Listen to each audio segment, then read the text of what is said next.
So, the release date for LEGO Star Wars The Skywalker Saga is just around the corner now, which is kind of crazy to say. With all the delays this game has seen, for a while I was actually wondering if the game was ever going to release. But it appears it is finally about to come out, and I couldn't be more excited. Despite this, there are some major missing characters and features from LEGO Star Wars The Skywalker Saga, as well as some other cut content that seems to have been cut during the production. Content that we were once told that is coming in the game will no longer be included, and we are going to be going over all of that today. So I also think I should point out that this video isn't intended in a bad way or as hate towards the game. In my previous two videos now, I've gone over some of my concerns and issues that I have for LEGO Star Wars The Skywalker Saga, and some people took that as me hating on the game, which is not the case. I'm super excited. I'm just going over some of the issues and concerns I have with LEGO Star Wars The Skywalker Saga before it releases. So, the cut content. Now, a lot of people have been angry, which is understandable,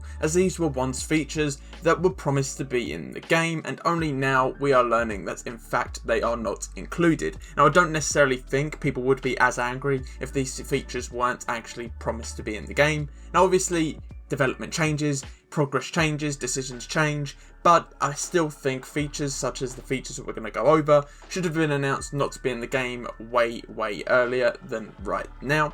So we were actually told back in 2019 in an interview that was conducted by the Hip Hop Gamer that the character customizer was back, and we only just learned back in March of this year, so last month now, that it would no longer be included. Now, of course, sometimes features do change throughout game development, but I really feel like a feature like this, such a classic feature, a feature that was in LEGO Star Wars The Complete Saga, we should have heard about it not being in the game after it was confirmed to be in the game, if you get what I mean. I think it would have gone over a lot easier if it just wasn't promised to be in the game and wasn't in the game anyway.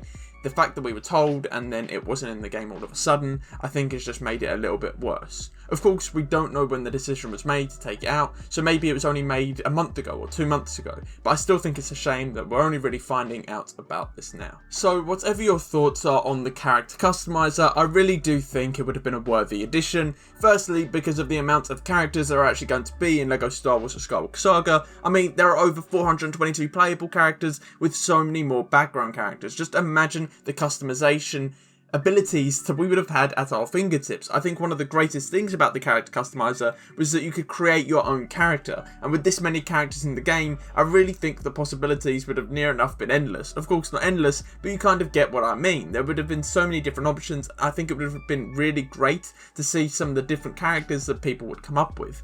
Now, a second reason for why I think the character customizer would have been really cool is because a lot of iconic characters are missing from the game. Now, people are saying, well, these iconic characters weren't in the movies. I don't really think that matters. Even in LEGO Star Wars The Force Awakens, we got characters like Captain Rex, and I believe we even got Cad Bane. So I don't know why in LEGO Star Wars The Skywalker Saga we aren't seeing those two characters. Now, of course, we have the character list and it is insane, but I really feel like the priorities for what characters have been included and haven't been included are a bit strange. Now, I did make a video on that, so if you want to go check out that, you can go check it out after this video. But yeah, I think that would have been another great reason to include the character customizer to kind of make up a bit for the missing characters. Now, I don't know if a character customizer would have really been able to fix the characters that are missing, such as Captain Rex or Cad Bane, but I think it might have just been a fun, useful addition to kind of make up for them not being there, maybe making our own version of Captain Rex and Cad Bane, like we kind of can do with LEGO when there aren't that version of the character in actual LEGO form. You know how people sometimes make custom Space Marines because they'll just get a snow trooper and maybe paint it. I know you couldn't do that with a character customizer, but you could kind of make your own version, if you get what I mean. Hey, are you guys excited for LEGO Star Wars The Skywalker Saga as much as I am, but want to know more about some of the missing features in the game? Well, why don't you check out my last video?